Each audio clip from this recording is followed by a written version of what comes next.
Well, ladies and gentlemen, my name is Roberto Rivera. Been in Edison for 33 years now. Here, 18 inches plus today, according to the weather channels. All I have to say, stay warm, stay indoors, keep your phones charged. And as they say, it's better in the Bahamas. ఈరోజు America వ్యాప్తంగా చాలా భారీ ఎత్తున big storm అని రావడం జరిగింది. So ఇది ఎంతగా అంటే కొంతకాలంగా చూసినట్లయితే ఇంత భారీ స్ట్రోమ్ లేదనే చెప్పవచ్చు. ముఖ్యంగా ఇక్కడ 18 ఇంచెస్ ప్లస్ స్నో పడే పరిస్థితి కనిపిస్తుంది.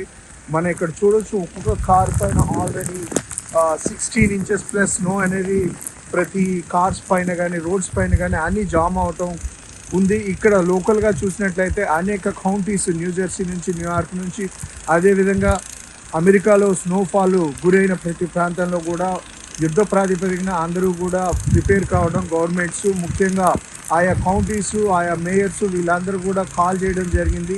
సో ప్రధానంగా ఇక్కడ న్యూజెర్సీలో ఎడిసన్లో చూసినట్లయితే శ్యామ్ జోషి ఆయన చాలా భారీ ఎత్తున ఏర్పాట్లు కూడా నిర్వహించడం జరిగింది. సో వీటిని ఎప్పటికప్పుడు స్నో తీస్తూ అదేవిధంగా వాటికి అవసరమైన టన్స్ ఆఫ్ సాల్ట్, రాక్ సాల్ట్ను కూడా సిద్ధపరిచి ఇక్కడ ఎటువంటి సమస్యలు తలెత్తకుండా మ్యాక్సిమం రోడ్స్ అన్ని క్లియర్గా ఉండేటట్టుగా ప్రయత్నించడం జరుగుతుంది. మనం చూసినట్లయితే ప్రజెంట్ స్నోఫాల్ జరుగుతుంది. సో ఇక్కడ మన కనీసం రోడ్ ఏది, హౌస్ ఏది, ఫుట్వే ఏది అనేది ఏమాత్రం కూడా తెలిసే పరిస్థితి కనిపించట్లేదు. సో అంత కంటిన్యూగా స్నో పడుతూనే ఉంది. సో ఒకవైపు చూసినట్లయితే ముఖ్యంగా ఒకవేళ పవర్ కట్స్ కానీ లేదా ఇంకేమైనా సంఘటనలు ఉంటే వారికి ప్రత్యేకంగా షెల్టర్స్ కూడా ఏర్పాటు చేయడం జరిగింది. సో ఈ భారీ స్ట్రోమ్ నుంచి ఎటువంటి ప్రమాదాలు జరగకుండా అవసరమైన సెక్యూరిటీ ప్రికాషన్స్ అన్ని ఆయా గవర్నమెంట్స్, ఆయా లోకల్ కౌంటీస్ తీసుకోవడం జరిగింది. సో ఆ క్రమంలో ఏర్పాటు చేయడం జరిగింది. ముఖ్యంగా ప్రతి ఒక్కరూ కూడా ఈ సమయంలో అవకాశం ఉన్నంత వరకు ఎవరు బయటకు వెళ్లకుండా ఇంటికి పరిమితం కావాల్సిన అవసరం ఉందని వాళ్ళు ముందుగా హెచ్చరించడం జరిగింది.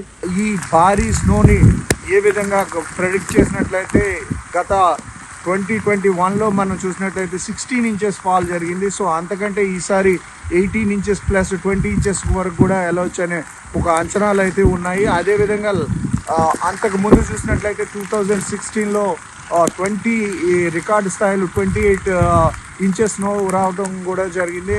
2006లో 26 ఇంచెస్ స్నోఫాల్ జరగడం జరిగింది. సో ఆ క్రమంలో చూసినట్లయితే ఇది చాలా సమయం తర్వాత మళ్ళీ ఇంత భారీ ఎత్తున ఈ స్నోఫాల్ జరగడం, సో అందరూ కూడా చాలా దిగ్భ్రాంతితో, భయభ్రాంతులతో అందరూ కూడా ఇంట్లోకే పరిమితం కావడం కూడా జరిగింది. సో ప్రతి ఒక్కరు కూడా ఎవరు అవకాశం ఉన్న వరకు ఇంట్లోనే ఉండండి, బయటకు వెళ్ళొద్దని చాలా హెచ్చరికలు చేయడం కూడా జరిగింది. అంటిల్ అన్లెస్ ఎమర్జెన్సీ అయితే తప్ప. సో మరి కాసేపు ఈ పరిస్థితే ఉండే పరిస్థితి ఉంది. సో ప్రతి ఒక్కరు కూడా జాగ్రత్తగా ఉండాలని ఆయా గవర్నమెంట్స్ కూడా సూచించడం జరిగింది.